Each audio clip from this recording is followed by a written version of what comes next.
নমস্কার, welcome to astro consult. বৃশ্চিক রাশির সপ্তমপতি শুক্রদেব 19শে মে বৃষ রাশিতে তার নিজের রাশিতে সঞ্চার করছেন। তো এই সঞ্চার ফল কেমন হবে, আর তাদের এই যে প্রভাব বৃশ্চিক রাশির উপর কেমন পড়বে, এই সঞ্চারের প্রভাব কেমন পড়বে, কি কি ফল হবে, সেই বিষয়ে আজকে বিস্তারিত আলোচনা করব। তার আগে আমি বলে রাখি যে নতুনদের বলবো যে চ্যানেলটাকে একটু সাবস্ক্রাইব করো। যদি ভিডিও ভালো লাগে লাইক কমেন্ট শেয়ার করে মনোবল বাড়িয়ে রাখার চেষ্টা করো। বারবার বলি না, আমি মাঝে মাঝে বলি, তবে এই এখন বলতে হচ্ছে এই যে সাবস্ক্রিপশনটা খুব কম হয়ে যাচ্ছে ভাই। তো এটা খুব ম্যাটার করে, বারবার বলছি। তোমরা ভিডিও দেখছো কিন্তু সাবস্ক্রাইব করছো না। ভিডিও দেখার সঙ্গে সঙ্গে সাবস্ক্রাইবটা করে রাখো, পরবর্তী ভিডিওগুলো খুব সহজেই তোমাদের কাছে চলে যাবে। যাই হোক, আজকে বিষয়টা শুরু করি। সেটা হলো যে শুক্রের সঞ্চার বৃষ রাশিতে। শুক্র গ্রহ তোমাদের সপ্তম পতি, অর্থাৎ বৃশ্চিক রাশির সপ্তম পতি, সপ্তম ভাবের অধিপতি। তাহলে সপ্তম ভাবের অধিপতি শুক্রদেব তার নিজের ঘরে যাচ্ছেন বহুদিন পরে। তো ওটার ফল কি হয়? সপ্তমপতি সপ্তম ঘরে যখন থাকে, এখন সপ্তম ভাবটা কি? ওই যে বললাম, দাম্পত্য ভাব, আর এই যে পার্টনারশিপ বা ব্যবসা বাণিজ্যের ভাব। এখন শুধু তাই নয়, শুক্র একটি গ্রহ যে আরেকটি রাশি বা ভাবের কারকতা বহন করে, সেটাকেও ভেবে দেখতে হবে। অর্থাৎ বৃশ্চিক রাশির যে দ্বাদশপতি শুক্রদেব, তুলা রাশি, বৃশ্চিক রাশির দ্বাদশপতি শুক্রদেব, কারণ দ্বাদশ ভাবটা তুলা রাশি। তাহলে তুলা রাশির অধিপতিকে শুক্রদেব। তাহলে ওই শুক্রদেব একাধারে সপ্তমপতি আবার দ্বাদশপতি। মজা এখানেই যে শুধুমাত্র ব্যবসা ভালো হবে এটা বলে দিয়ে অনেকে চলে যাবে।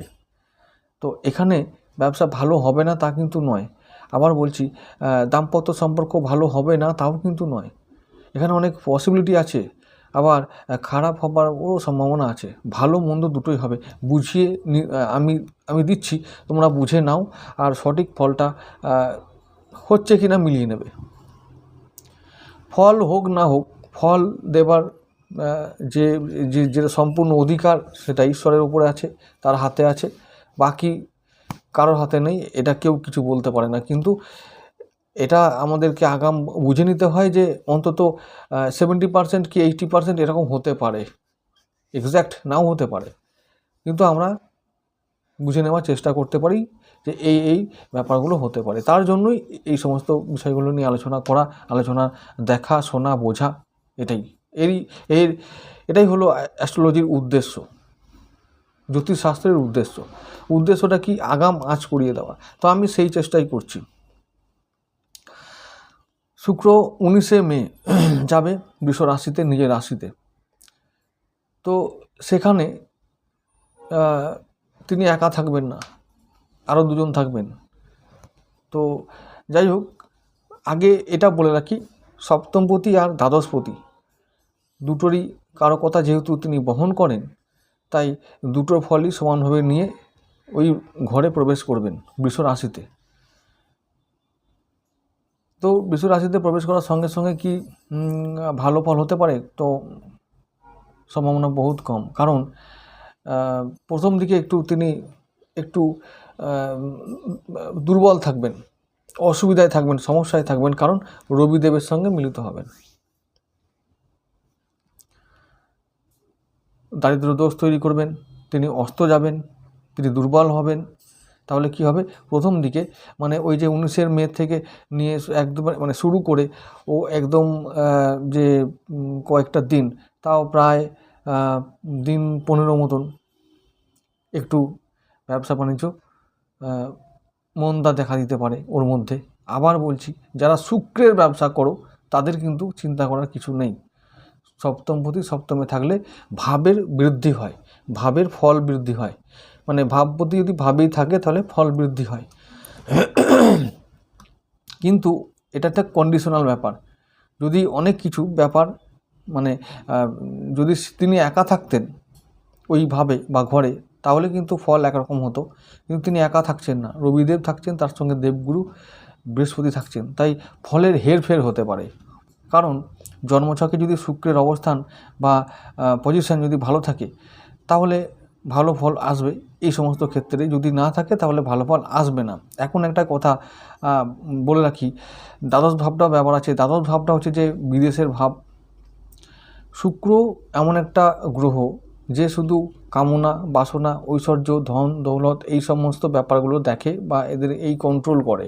আর দ্বাদশ ভাবটা ঠিক সেই রকম ভাব, কামনা, বাসনা, এইসব শয্যা, সুখ, আরাম, বিদেশি ইনকাম, বিদেশি মুদ্রা, বিদেশি বাজার, তো এইসব ফাটকা, এই সমস্ত ব্যাপার, হসপিটাল, জেল, এইসব জায়গা। তাহলে এই এখন যদি কারবার করতে গিয়ে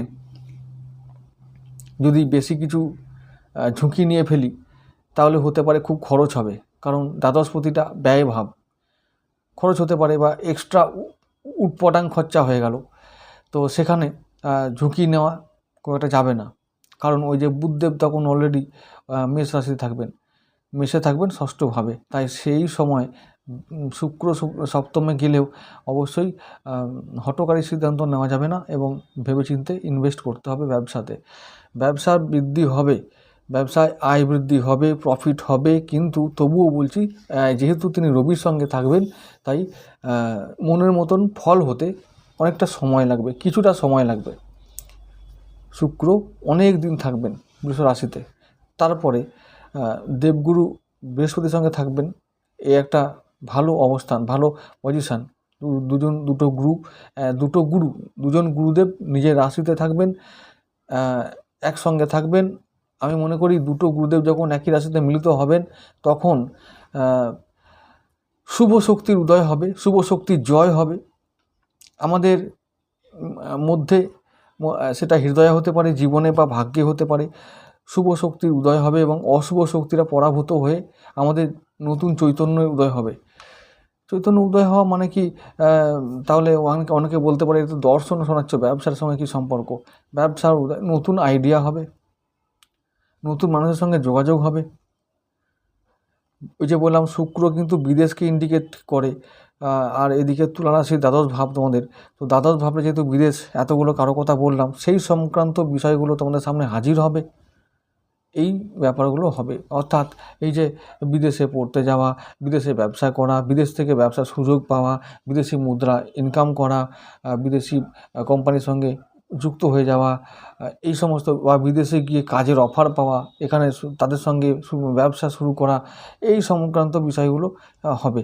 আর তারপরে পার্টনারশিপ ব্যবসা যারা অলরেডি করছো বা পার্টনারশিপ কাজ যারা করছো, তাদের একটু গ্রোথ হবে তাদের কাজে। তো তারপর দাম্পত্য সম্পর্কে উন্নতি হবে,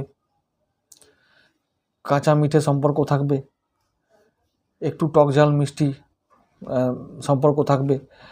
তবে ভয়ের কিছু নেই, দাম্পত্য সম্পর্ক ভালোই থাকবে। ওখানে অলরেডি রবি এবং গুরুদেব থাকবেন, তাই ভয়ের কিছু নেই। তাই হ্যাঁ, একটু অশান্তি সাময়িক হতেও পারে, তবে সেটা হলে এমন খারাপ জায়গায় যাবে না যে ভয় পেতে হবে বা চিন্তা করতে হবে বা হতাশ হতে হবে।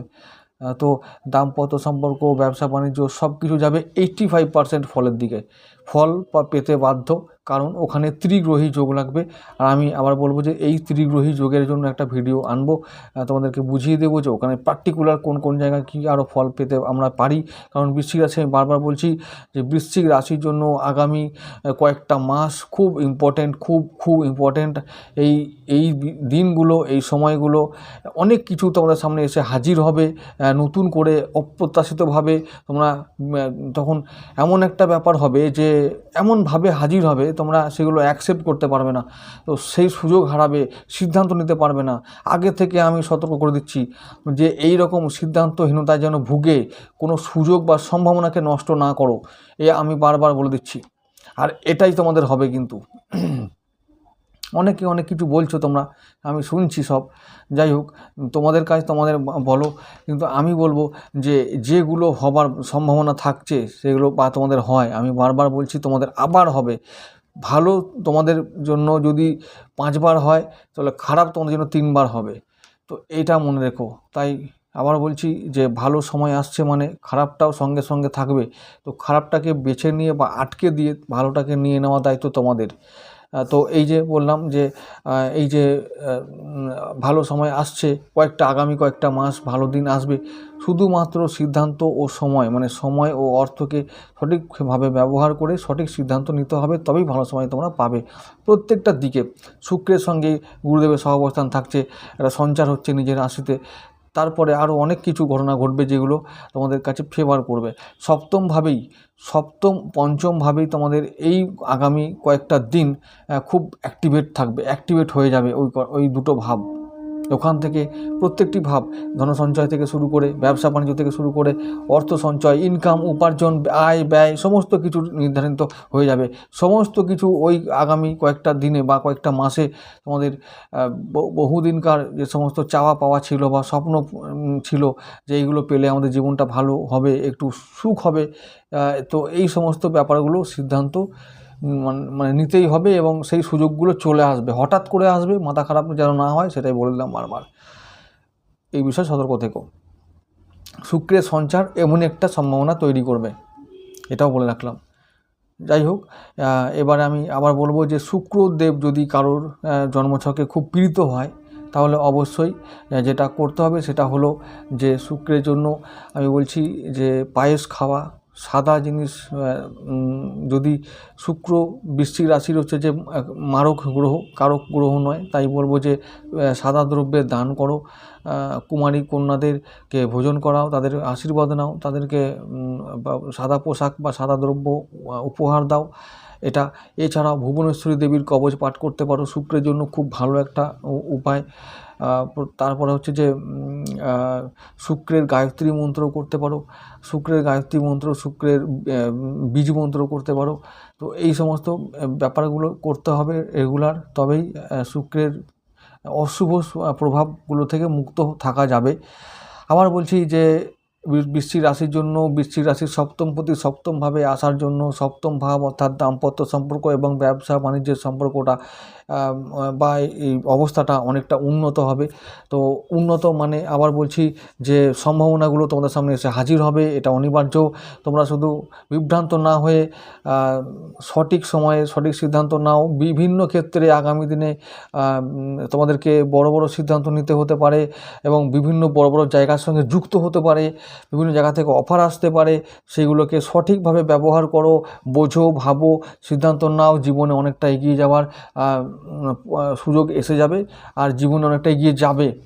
শুধু মাথা ঠান্ডা রেখো, কারণ বুধ, ওই যে বললাম বুধ আবার আসবে, পরে আমি এটা নিয়ে আলোচনা করব। বুধের অবস্থাটা কিন্তু কিছুদিন জন্য খারাপ থাকবে, তারপরে ওই বুধ ভালো না থাকলে তোমাদের কিন্তু সম্ভাবনাগুলো এসে এসে ঘুরে যাবে। তখন আমার বলবে দাদা হলো কই। তো সেটা যেন না হয়। আরেকটা কথা, এই সময় অঙ্গারক দোষ চলছে, তাই যে কোনো ব্যাপার, যে কোনো ঘটনা খুব সাবধানে নিতে হবে। বিশেষ করে আমি অঙ্গারক দোষের কথা আমি আগে বলেছি যে আইনি ঝোট ঝামেলা হলে বা ভাই বোনদের সঙ্গে কোনো সমস্যা থাকলে সেগুলোকে এখন চুপচাপ থাকো, পেন্ডিং রেখে দাও, পরে দেখা যাবে, এরকম একটা অবস্থা তৈরি করে বর্তমানের কাজগুলোকে করে যেতে হবে। যাই হোক, আজকে আমি বোঝানোর চেষ্টা করলাম কি বলতে চেয়েছি। আশা করি তোমরা বুঝতে পেরেছো, তোমাদের ভালো লেগেছে। তোমরা কমেন্ট করে জানাবে কেমন লাগলো। আগামী দিনে যে ভিডিও দেবো সেগুলো আরও অনেক কিছু ইন্ডিকেট করার চেষ্টা করব, সময়ের অভাবে আজকের ভিডিওটা এখানে শেষ করতে হলো। নমস্কার।